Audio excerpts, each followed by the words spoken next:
Hello, I'm here with my notes on chapter 20 of House of Leaves. This is your first video. Hopefully you intended to look up chapter 20, but I do have all the previous chapters as well on my channel. So yeah, it's been a long project. I'm gonna try and finish it this year though. Chapter 20. As always, we're going to start with the epigraph, which says, "No one should brave the underworld alone," which is credited to Poe, but that's not Edgar Allan Poe. But Mark Z. Danilevsky's sister, whose musician name is Poe. And this is from her. She released an album that ties into House of Leaves. I highly recommend you listen to it. And this is from her song Hello, which we will open. I don't think I can play it without getting copyrighted, but it is available, and I'll put a link to that. Hopefully I remember in the description down below. A significant line from that from that song is, "I can't see your face, but you left a trace on a data back road." And I thought it kind of tied in with this code that we find on page 622. 622.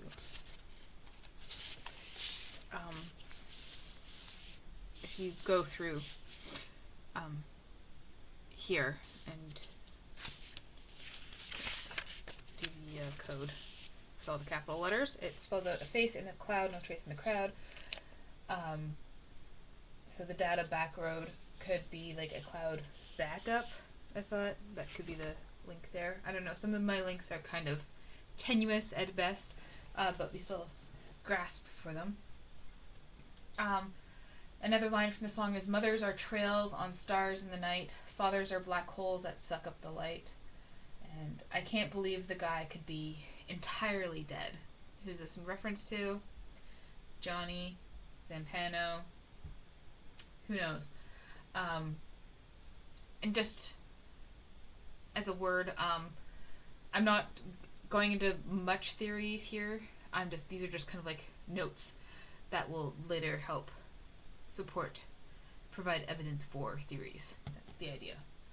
This Braille section right here, obviously not real because it's a not Braille book. It's flat.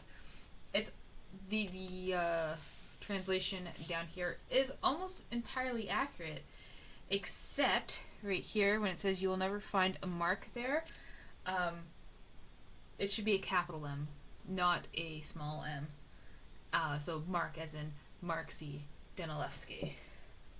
So, is he in the book or not?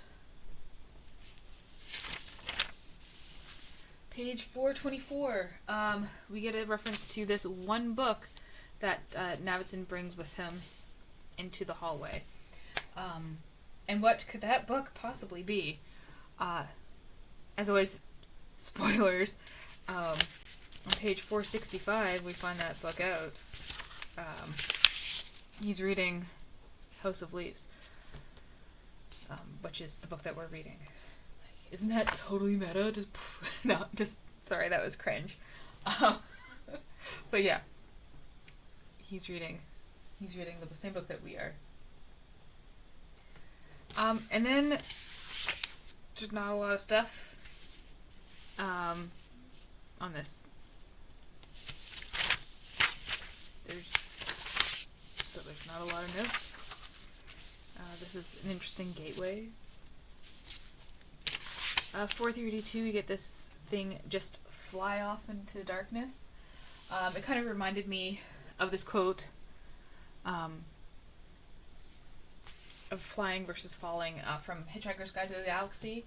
So there's an art to flying, or rather a knack. The knack lies in learning how to throw yourself at the ground and miss. And I feel like that's like literally kind of what Navidson does at times. Or like us as a metaphor for readers throwing ourselves at this book and hoping that we miss it or end up flying instead of falling. Yeah. So going up and down. This page resembles a tripod. So like, this is the thing that holds the camera, and there's the stick, and then there's the 3 legs. 1, 2, 3. Like something that holds a camera. Okay. Page 434. I didn't highlight this one. Did I?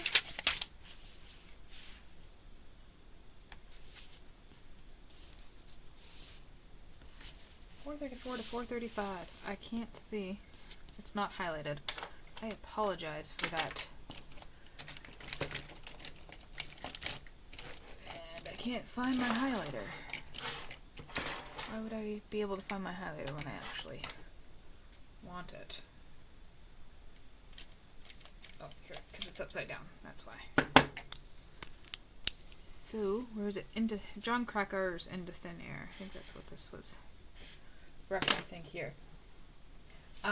So this expedition book, it's a real book. I highly recommend you read John Krakauer. I've read 2 books by him, and I just absolutely adore his writing. But yeah, anyways, so this is about a 1996 Mount Everest climb that ended in disaster. 12 people died in that season, and 8 people died on one expedition. So it was the deadliest season to date that the book was written. And this is actually an article that he's referencing here, but it's actually turned into a full book. And then I put this quote in that I found, which is interesting. Interesting. I'll talk about it in a second. The quote says, "The climbing of the mountain reflects redemption. That is due to the force of the word." The word above? Oh, that is due to the force of the word above and the power of the word up. Even those who have ceased to believe in heaven and hell cannot exchange the words above and below. And this is actually the epigraph to a book called Existence, Space, and Architecture by Christian Norberg Schultz. And on page 441, just a few pages later, we get a reference to this book and this quote. Also found in a book by Norberg Schultz, constantly referenced. Yeah, Eric Kastner. So it's a weird coincidence that I came upon this quote at this point, and then a few pages later, we get a reference to this person.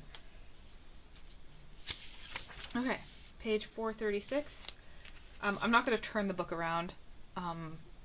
Turn your screen around or just read sideways. I'm just going to read out what it says. So this quote says, "There is just this terrible emptiness reaching up for me." And this is also found on page 491, right here, by Thomas F. Hornbein. "We felt the lonely beauty of the evening, the immense roaring silence of the wind, the tenuousness of our tie to all below. There was a hint of fear, not for our lives, but of a vast unknown which pressed in upon us, a fleeting feeling of disappointment that after all those dreams and questions that this was only a mountain top, gave way to the suspicion that maybe there was something more, something beyond the 3-dimensional form of the moment, if only it could be perceived." So more failed attempts. This is also a reference to something called the Call of the Void, or Appel de Vide, if you speak French, which I don't, so. Okay, on page 437, I have this big, long written thing here. Yeah, we have this word bartizan, which is interesting, and I like pointing out interesting words. Bartizan with an S is a parapet with battlements projecting the top of a tower in a castle or church. That was interesting. And then we get this reference to Herman Broch, we'll go with. And I'm going to read this giant quote out. So this is a quote from Human Spaces by O.F. Bolnow. But he's talking about Herman Broch. going to say Broch. Hermann Broch puts it very aptly in the inscription for a house that he wrote once, which sets one thinking. In the center of all distance stands this house. That is why I love it. The stated reason for its being love, that is, for its human value, is that it stands in the center of all distance. This means, first of all, in the sense discussed here, that the house stands in the middle of the world. It defines the area of the near and dear, which is encircled by the distance. The house itself is contrasted with the distance as that which most belongs to us, and that is why it should be loved. But the phrase center of all distance at the same time has a profound double meaning. It can mean at the same time where the distance is densest, most distant, in the actual heart of the distance. Our own house, apparently the nearest and most familiar thing to us, is in reality the most distant, and because in dwelling in the house one is oneself already in the distance, it is vulnerable and needs to be loved. Admittedly, man today, if he regards his house as the center of the world, is at a distinct disadvantage with regard to the mythological world image. For mythological man, the center of the world was objectively rooted with reference to the fixed center of space as a whole. Dwelling was therefore no problem to him. But since this objective center has been lost, the anchoring of an objective system is also lost. Man is then in danger of being uprooted. He becomes homeless on earth because he no longer has special ties to any place in particular. He becomes an eternal fugitive in a world that impinges menacingly upon him. This is in fact the danger that threatens man today. But from this, conversely, his task is also created. If it is the danger that threatens man today... But from this, conversely, his task is also created. If it is important for man once again to find a center for his space, if it is Let me try that again, sorry. If it is important for man once again to find a center for his space, if, as is still to be shown, the fulfillment of his nature is linked to the existence of such a center, then he will no longer find the center as something taken for granted, but must create it himself, consciously base himself in it, and defend it against all external attacks. The creation of this center thus becomes a decisive role for mankind, and he will fulfill this task in the making of and dwelling in his house. But the mere outward ownership of one's dwelling place is not enough. Rather, it is the one's inner relationship with it that enables it to fulfill its achievement of providing security. This is what Heidegger means when he says that man needs to learn how to dwell. The problem of the house and of dwelling now takes up the central position in our discussion of experienced space. Make of that what you will. And it's also interesting to note out that this looks like a hammer. Like a gavel, maybe. Okay. And then this is the nail. You can see it kind of gets pointed at the end there. Okay. Skip a few pages on to 441. Again, I'm not going to rotate the book because of limited space here. So again, I talked about how I stumbled upon this quote that is referenced here previously. And then we have a reference to Escher's House of Stairs. And I'll open the link here. This is the image that is referenced with these weird little bug things. So it's not the normal like stair image that you think of when you think of Escher. It has this added element of these weird bug things. It depicts creatures created by Escher called, excuse my Dutch, I don't speak it, but I will try, Venteltefje? Tefje? Venteltefje? I'll highlight the word on the screen. Venteltefje? Which is Dutch for French toast. And then, more big words. The Pedalter Neurotandomovens Centrolicatus articulusis. Curl-up came into existence, spontaneous generation, because of the absence in nature of wheel-shaped living creatures with the ability to roll themselves forward. That's Escher's explanation of this creature. And it's interesting because we get a lot of references previously, especially on page 400 here, to conches and snails and nautilus shells, things that kind of spiral and roll up on themselves. Okay, we're going to jump forward a few pages because, there's not much to say here that's not quite, obvious. It's getting smaller and smaller as he goes forward. We are looking for page 465 where things start to get interesting. I made a note here that these are kind of like shaped like pyramids, which are houses of the dead, which often contain labyrinths and traps. And I did write that down over here. Okay. And then we get a mention of this book that he has with him called House of Leaves. What could that book possibly be about? I don't know. Okay, next page. Move my note over here. So 466. We have this phrase, fuit ilium. Troy has been, or Troy is no more. It's used to mean something is past and gone. This is also used by Pelopina on page 597. Fuit ilium. Again, the only language, and I'm telling the truth, unlike Johnny, the only language I speak is English, so excuse my pronunciation of this. We also get a reference to thanks to these puppies, which is a quote from Achilles in the Iliad. So we get two references to the Iliad and Troy here. And the full phrase of that I thought was interesting. Dog, talk not to me, neither of knees nor parents.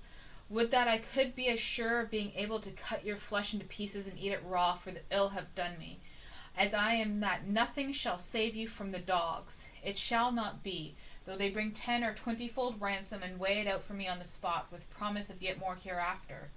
Though Priam, son of Dardanus, should bid them offer me your weight in gold, even so your mother shall never lay you out and make lament over the son she bore, but dogs and vultures shall eat you utterly up. And so this reference to a mother and the son dying.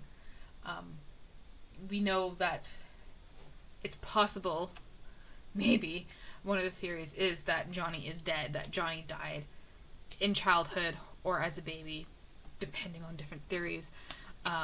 So it's another reference to a mother and a dead son. We get another interesting word here, philemonist, which is just a fancy word for someone who collects matchbooks or matchboxes. Another interesting thing, the old Swan Vestas, which is a brand of matches, and it's actually used as important clues in mystery stories. This specific brand, in Sherlock Holmes, The Adventure of Silver Blaze, it's mentioned. The Man with the Twisted Lip, that's another Sherlock Holmes one. 39 Steps and Smiley's People are all mystery stories that use Swan Vestas, this brand of matches, as a clue in the story. So, interesting.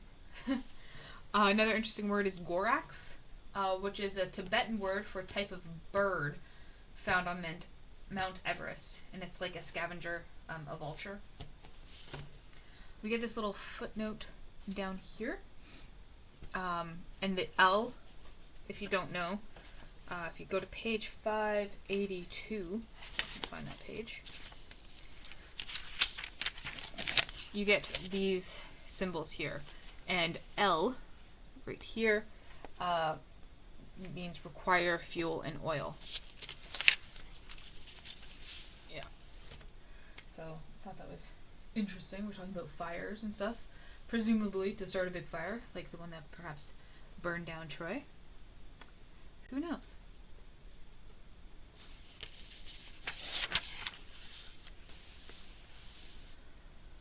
For 67. So Navidson says there's 736 pages. And if he reads one page per minute, he spent 12 hours and 16 minutes reading. There's some confusion as the last numbered page on our edition says 709 pages, and his book says 726 pages. But there's also the introduction and the title pages, which account for the missing 27 pages. So it is 736 pages long, the book. Okay. Page 468. Sorry, this paper sticking is going to annoy me. I don't edit my videos, so you're getting all these little things here too. There we go. Okay, 468. We have a lot to talk about here. We start off with Naviton saying, "My feet hurt."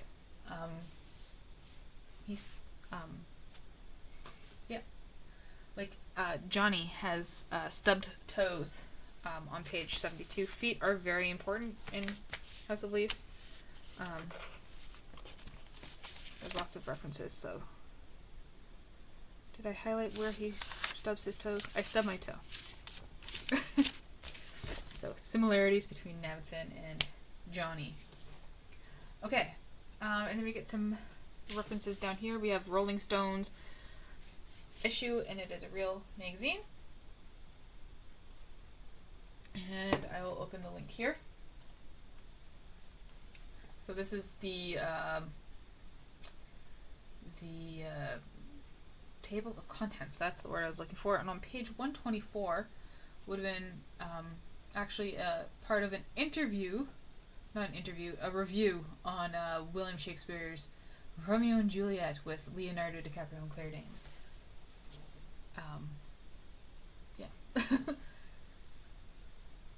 Michael Medved is a real person. He's known for his commentaries on bad movies. That's interesting. Blind Spot, volume 42, is a real magazine as well. And this is, there's a video of someone flipping through it. I'm just gonna mute it, I think. There's no words. It's supposed to be page 38. There's no actual page numbers either, but I'm not going to show you a 2-minute video, but just going to show you, like, there's no words or anything, and I didn't think any of the pictures were significant, but it's a photography magazine, right? Okay. Let's pause that again. I'm going to turn that off because that's distracting. Kenneth Turan is also a real film critic. He famously wrote a bad review of the Titanic movie. Janet Maslin is also a real film critic. She was very fond of indie films. Tom Hallman, down here. There is a Tomlinson Hallman, not a Tom Hallman. He created THX sound for movies, and interesting fact, he worked on Star Wars Episode 4 and the Indiana Jones movies. Pretty cool. Some of my favorite movies. And then we have Vittorio Storaro, who's also a real person. He was an Italian cinematographer. He focused on psychological effects of colors. So he worked on Apocalypse Now, which is a reference to the Vietnam War, which is very frequently referenced in House of Leaves. Okay.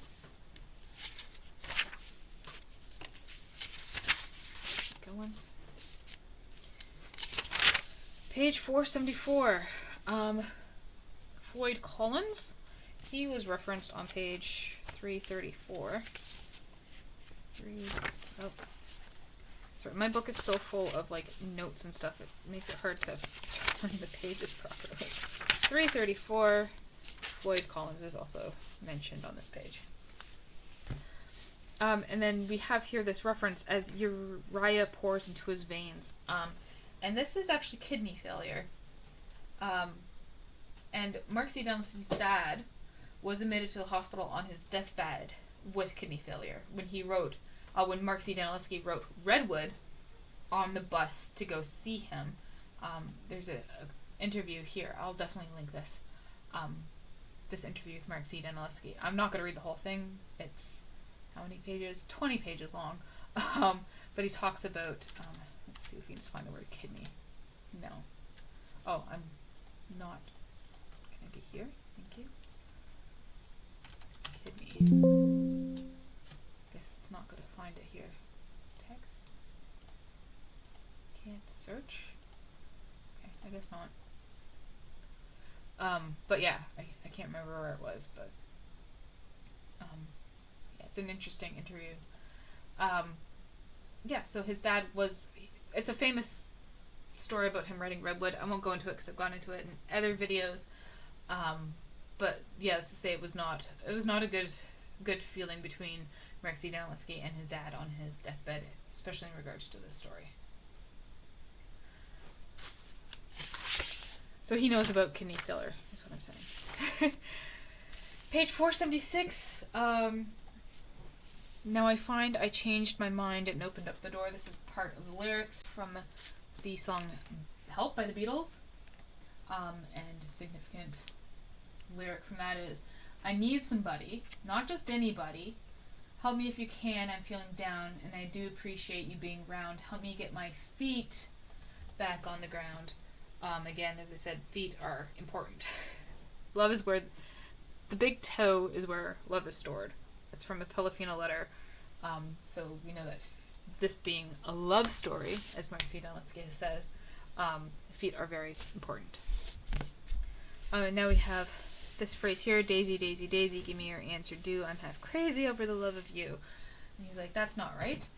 But it's interesting because HoL sang the song in 2001: A Space Odyssey as he was being deactivated. So it's kind of like a death of something. Could you argue if that something was real or not real? In regards to like AI and robots and stuff like that, right? Okay.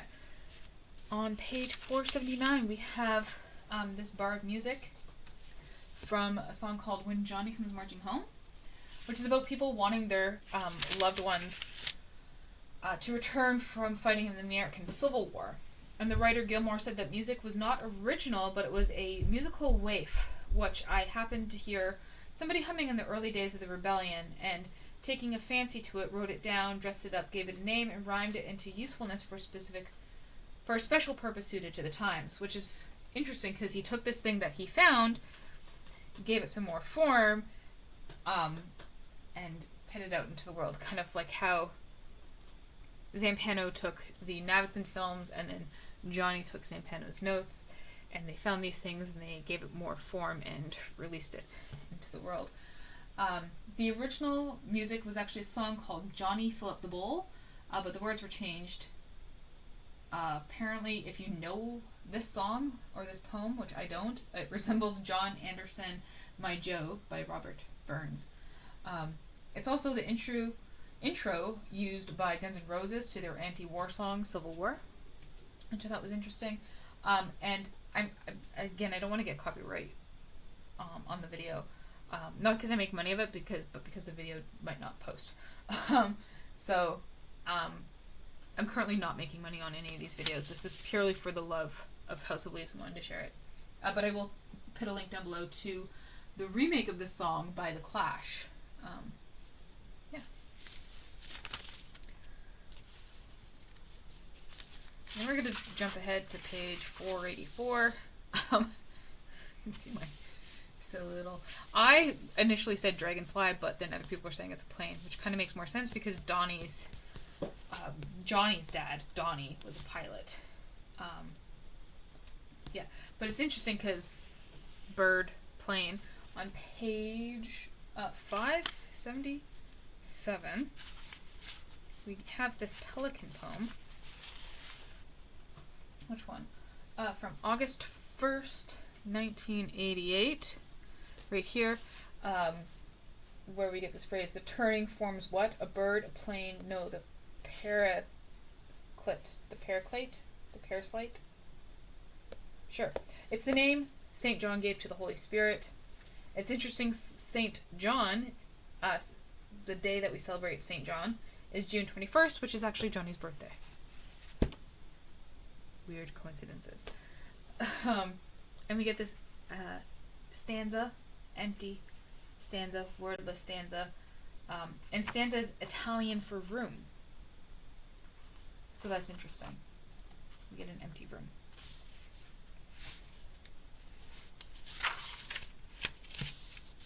I'm just going to keep going to 488.